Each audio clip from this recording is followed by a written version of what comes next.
From 1945 onwards, ratlines were established as a system of escape routes for German Nazis and other fascists seeking refuge from Europe in the aftermath of World War II. These escape routes primarily led to havens in Latin America, particularly Argentina, as well as Paraguay, Colombia, Brazil, Uruguay, Mexico, Chile, Peru, Guatemala, Ecuador, and Bolivia. Other destinations included the United States, Spain, and Switzerland. There were two main routes. The first ran from Germany to Spain and then on to Argentina, while the second traveled from Germany to Rome, then Genoa, and finally to South America. Although the two routes developed independently, they eventually merged. Controversial members of the Catholic Church supported the ratlines, and from 1947, some U.S. intelligence officers utilized these existing routes to move certain Nazi strategists and scientists. Although reputable scholars unanimously agree that Nazi leader Adolf Hitler committed suicide in Berlin on April 30, 1945, various conspiracy theories persist that he survived the war and fled to Argentina.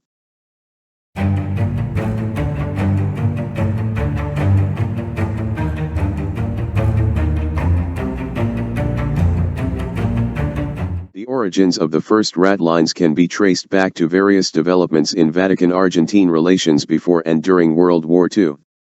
In 1942, Monsignor Luigi Maglione reached out to Ambassador Labette to inquire about Argentina's willingness to apply its immigration laws generously, in order to encourage European Catholic immigrants to seek land and capital in the country.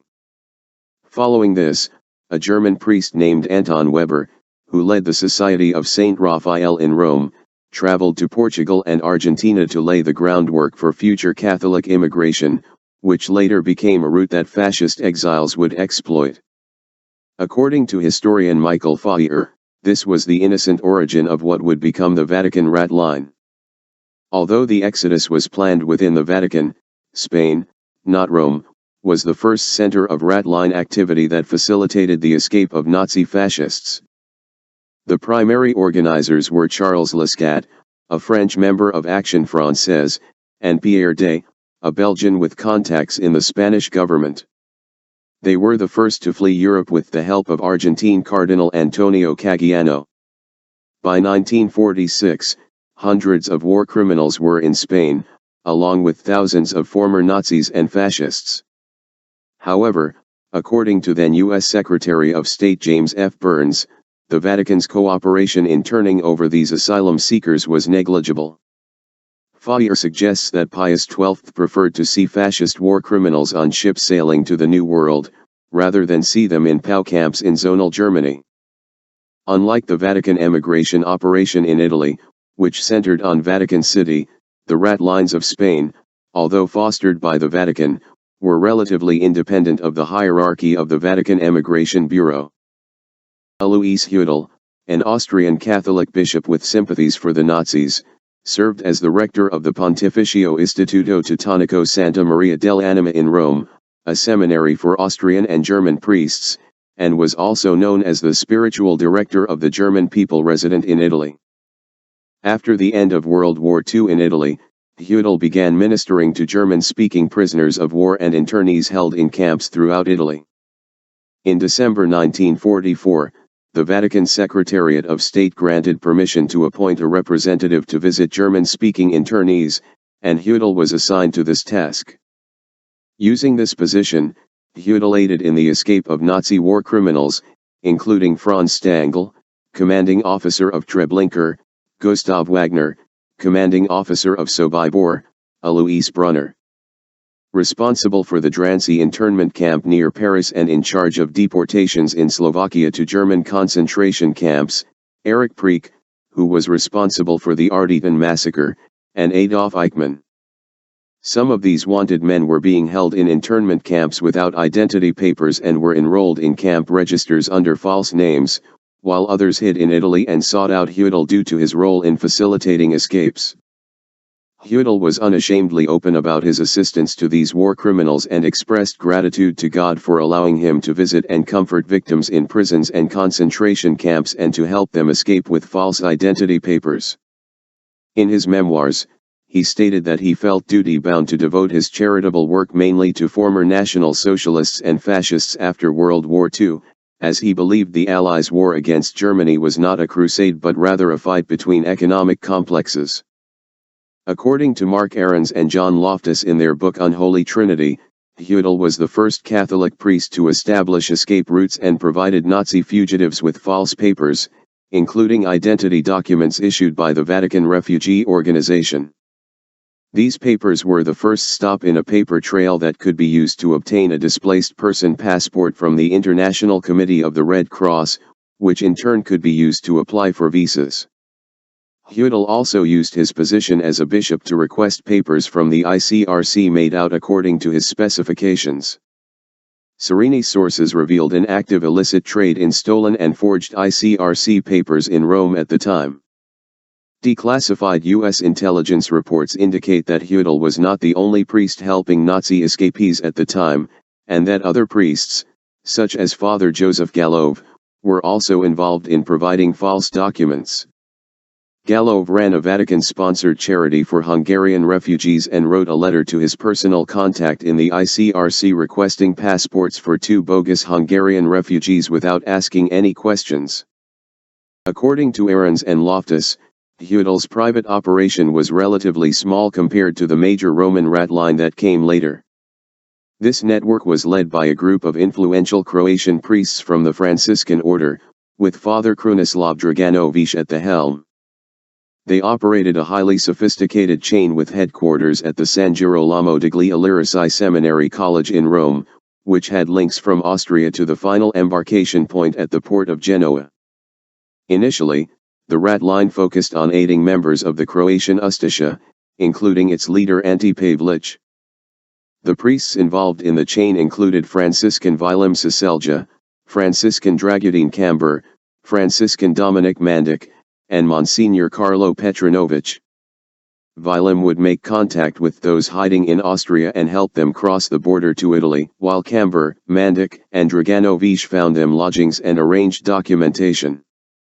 Finally, Draganovich would phone Petronovich in Genoa with the number of required berths on ships leaving for South America. The operation of the Draganovich ratline was well known among the intelligence and diplomatic communities in Rome, and Allied commanders had been asking questions about the use of San Girolamo as a haven for Ustasha as early as August 1945. By July 1946, a U.S. State Department report listed 9 war criminals, including Albanians, Montenegrins, and Croats, who enjoyed church support and protection. In February 1947, CIC Special Agent Robert Clayton Mudd reported 10 members of Pavlich's Ustasha cabinet living in San Girolamo or the Vatican itself. Mudd had infiltrated an agent into the monastery and confirmed that it was honeycombed with cells of USTASHAS operatives guarded by armed youths. Mudd concluded that Draganovich's sponsorship of these Croat USTASHAS linked him to the Vatican's plan to shield these ex-Ustasha nationalists until they could procure the proper documents to enable them to go to South America. The Vatican was reportedly attempting to infiltrate them into South America in any way possible to counteract the spread of communism. Franciscan Robert Graham, a respected historian of Vatican diplomacy, supported the existence of Draganovich's ratline but claimed that Draganovich was not acting on behalf of the Vatican. At the same time, the Vatican did intervene on behalf of interned Ustasha prisoners on 4 occasions by asking the UK and US governments to release Croatian POWs from British internment camps in Italy. If at first US intelligence officers had been mere observers of the Draganovich ratline, this changed in the summer of 1947. A now declassified U.S. Army intelligence report from 1950 sets out in detail the history of the people smuggling operation in the 3 years to follow. According to the report, from this point on U.S. forces themselves had begun to use Draganovich's established network to evacuate its own visitors. As the report put it, these were visitors who had been in the custody of the 430th CIC and completely processed in accordance with current directives and requirements, and whose continued residence in Austria constituted a security threat as well as a source of possible embarrassment to the commanding general of USFA. Since the Soviet command had become aware that their presence in U.S. zone of Austria and in some instances had requested the return of these persons to Soviet custody. These were suspected war criminals from areas occupied by the Red Army, which the U.S. was obliged to hand over for trial to the Soviets. The U.S. reputedly was reluctant to do so, partly due to a belief that fair trials could hardly be expected in the USSR, and at the same time their desire to make use of Nazi scientists and other resources. The deal with Draganovich involved getting the visitors to Rome. Draganovich handled all phases of the operation after the defectees arrived in Rome, such as the procurement of Italian and South American documents, visas, stamps, arrangements for disposition, land or sea, and notification of resettlement committees in foreign lands. United States intelligence used these methods in order to get important Nazi scientists and military strategists, to the extent they had not already been claimed by the Soviet Union, to their own centers of military science in the U.S. Many Nazi scientists were employed by the U.S., retrieved in Operation Paperclip. Juan Peron, the Argentine president at the time, expressed his personal disgust with the Nuremberg trials, seeing them as a disgraceful lesson for humanity's future. He believed that the Argentine people shared this view and that the Allies behaved as if they had not truly won the war. In fact, Peron actively encouraged the migration of prominent Nazis, collaborators, and other fascists to Argentina, ordering the creation of a ratline for this purpose in 1946. Argentine diplomats and intelligence officers, on Peron's instructions, worked to establish further ratlines through Scandinavia, Switzerland, and Belgium. Argentine researcher Yuki Goni, in his book The Real Odessa, used newly accessed archives to show that the country's officials actively collaborated with Nazi and fascist war criminals to bring them to Argentina. The first documented case was in January 1946. When Argentine bishops Antonio Caggiano and Agustin Barrere passed on a message to French Cardinal Eugene Tisserant that the Argentine government was willing to receive French individuals whose political attitudes during the recent war would put them at risk of harsh measures and private revenge if they returned to France.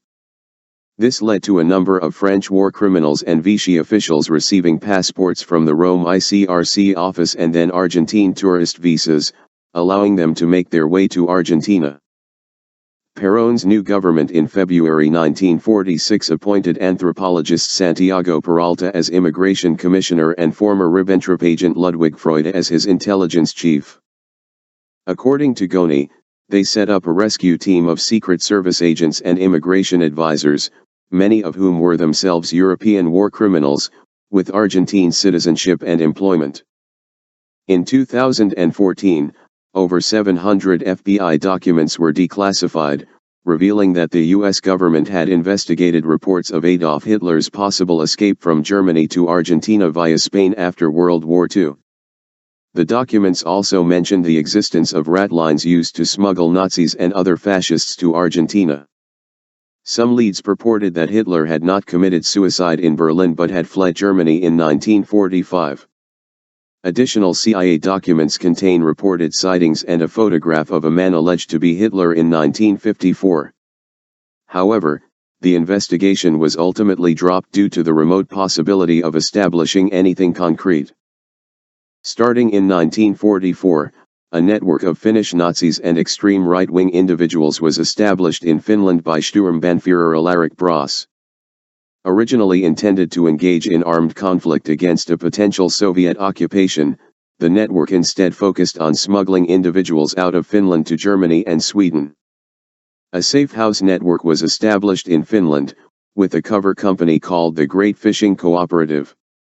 A maritime transport organization of 50 to 70 individuals provided safe house routes in Finland, with a target destination of the small town of Härnösand in western Norrland, Sweden.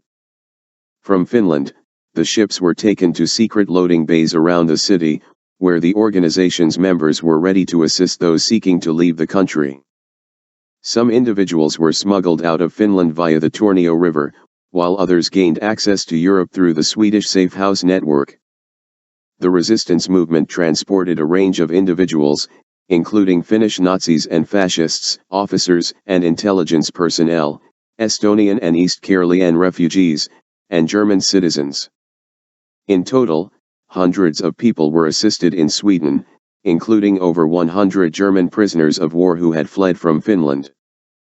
Following the break in German submarines in September 1944, hundreds of people were smuggled to Germany via the safe house routes. At the same time, Organization Odessa was bringing refugees from Germany to the Finnish coast, often using several submarines at once. These individuals were transported along the safe house route to Sweden and beyond. Recently declassified archives have confirmed the existence of Italian and Argentine ratlines, which were previously thought to have been run solely by ex-Nazis themselves in secret networks.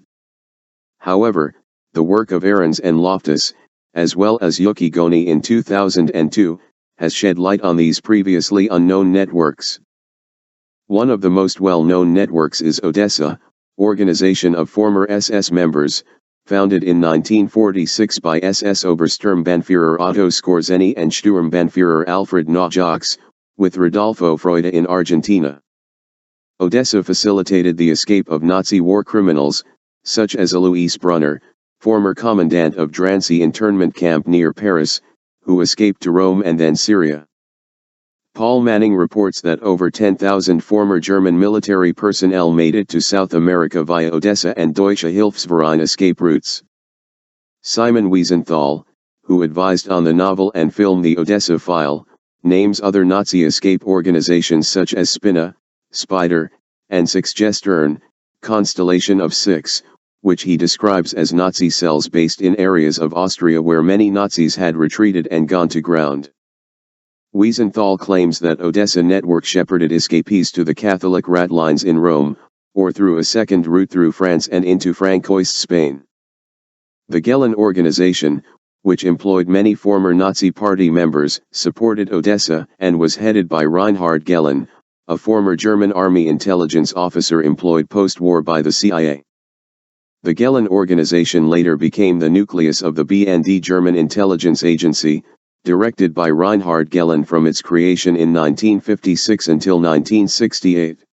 Some of the Nazis and war criminals who escaped using ratlines include Andrea Artukovic, escaped to the United States, arrested in 1984 after decades of delay and extradited to Yugoslavia, where he died in 1988 from natural causes. Klaus Barbie, fled to Bolivia in 1951 with help from the United States, as he had been an agent of the U.S. Army Counterintelligence Corps since April 1947, captured in 1983, died in prison in France on September 23, 1991. Otto Skorzeny, escaped an internment camp in 1948 and fled to Spain in 1950. In 1953 moved to Egypt and served as a military advisor to Gamal Abdel Nasser. Traveled between Spain and Argentina serving as an advisor to Juan Perón, allegedly worked for Mossad, died in Spain in 1975. Alois Brunner, fled to Syria in 1954, died around 2001. Herbert Skukurs, fled to Brazil in 1945, assassinated by Mossad in Uruguay in 1965. Leon de Grael, fled to Spain in 1945, founded the neo-Nazi organization SEDADE in 1966 while under protection by the Franco regime, died in Spain in 1994. Adolf Eichmann, fled to Argentina in 1950, captured 1960, executed in Israel on June 1, 1962. Aribert Heim, disappeared in 1962, most likely died in Egypt in 1992. Arne Kauerhainen, fled to Venezuela in 1945, arrested 1947, died in mysterious circumstances in 1949. Sandor Caparo, fled to Argentina, returned to Hungary in 1996. He stood trial for war crimes in Budapest in February 2011, before his death in September. Joseph Mangel, fled to Argentina in 1949, then to other countries, died in Brazil in 1979. Ante Pavlich, escaped to Argentina in 1948, died in Spain, in December 1959, of wounds sustained 2 years earlier in an assassination attempt. Erich Priek, fled to Argentina in 1949, arrested in 1994, died in 2013. Walter Roff, escaped to Chile, never captured, died in 1984. Eduard Reichmann, escaped to Argentina in 1948, fled to Paraguay to avoid extradition and died there in 1977. Hans Ulrich Hudal, fled to Argentina in 1948, started the Kameradenwerk, a relief organization for Nazi criminals that helped fugitives escape. Dinko Shakic, fled to Argentina in 1947, arrested in 1998, and extradited to Croatia. He was tried and found guilty of war crimes and crimes against humanity, serving a 20-year sentence. He died in 2008. Boris Smyslovsky, fled to Argentina in 1948 from Liechtenstein with the First Russian National Army. He returned to Liechtenstein in 1966, and died of natural causes in 1988. Franz Stangl, fled to Brazil in 1951, arrested in 1967 and extradited to West Germany, died in 1971 of heart failure. Gustav Wagner, fled to Brazil in 1950, arrested in 1978, committed suicide in 1980.